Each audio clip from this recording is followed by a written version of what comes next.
ओम। थोड़े दिनों पहले मेरे ध्यान में एक बात आई। मैंने कहीं पे सुना, कोई जगह पे गया था, तो वहाँ पे हमने सुना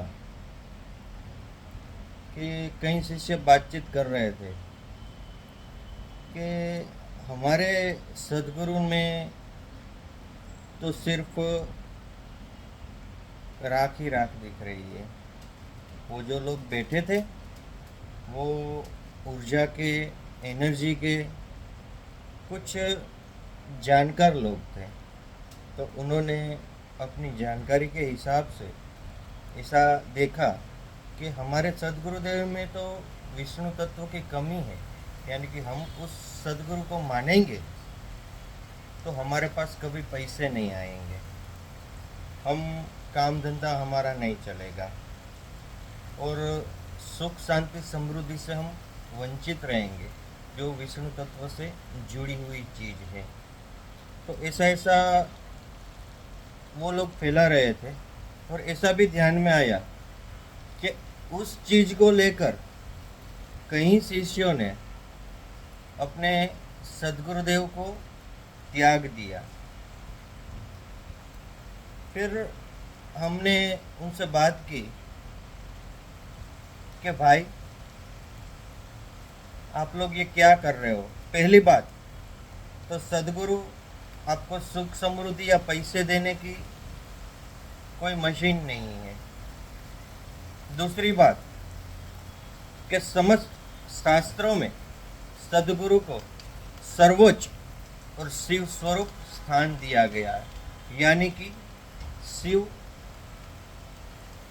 सदा भभूत से लिपटे हुए होते हैं, यानी कि भभूत को अपने साथ लिपटा कर रखते हैं। उसका मतलब क्या हुआ कि जो राख है, भभूत है, शिव है, वो पूर्ण तत्व है, वो त्रिगुणातीत है।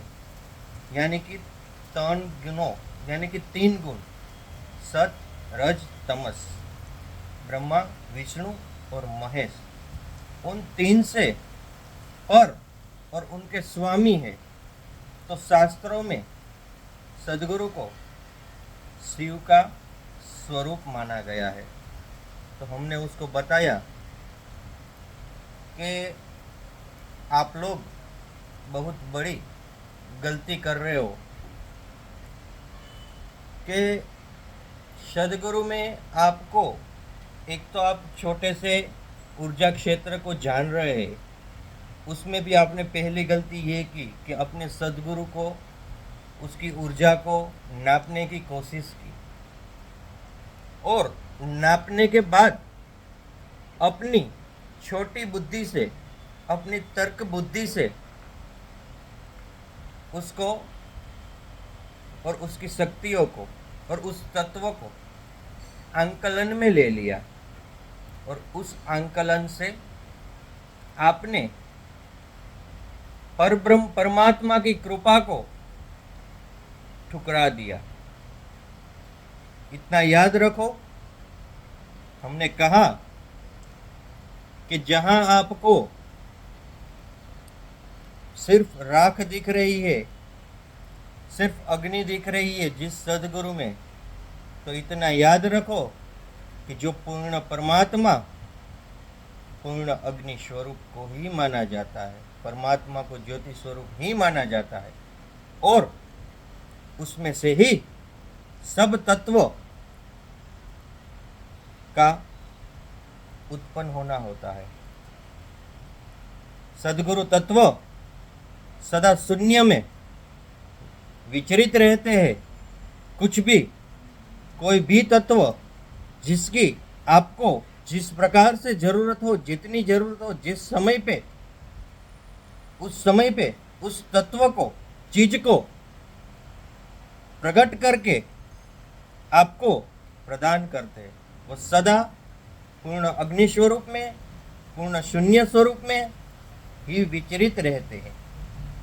तो हमने उनको समझाया कि आप लोग ये बड़ी गलती कर रहे हैं, और जब आप लोग अपने सदगुरु से जुड़े थे तब तो बोल रहे थे कि गुरुदेव हमें तो मोक्ष चाहिए, तो ये सब पैसों की, सुख शांति समृद्धि की, यानी कि भोगों की लालच ने और आपकी छोटी बुद्धि और छोटी छोटी समझ ने आपको अपने सदगुरु से मुक्त कर दिया। कृपया आप फिर से उनसे क्षमा याचना करें और सही मार्ग पे जाइए। ये किस्सा बहुत कुछ सिखाने और सीखने लायक लगा मुझे, इसलिए आज आप सब लोगों को वीडियो के माध्यम से शेयर कर रहा हूँ। जब आप स्वयं शक्तिमान है, ज्ञानवान है और पूर्ण समझदार है, तो आप क्यों सदगुरु का शयन करते हैं? क्यों आप किसी की शरण में जाते हैं? सदगुरु की शरण में जाकर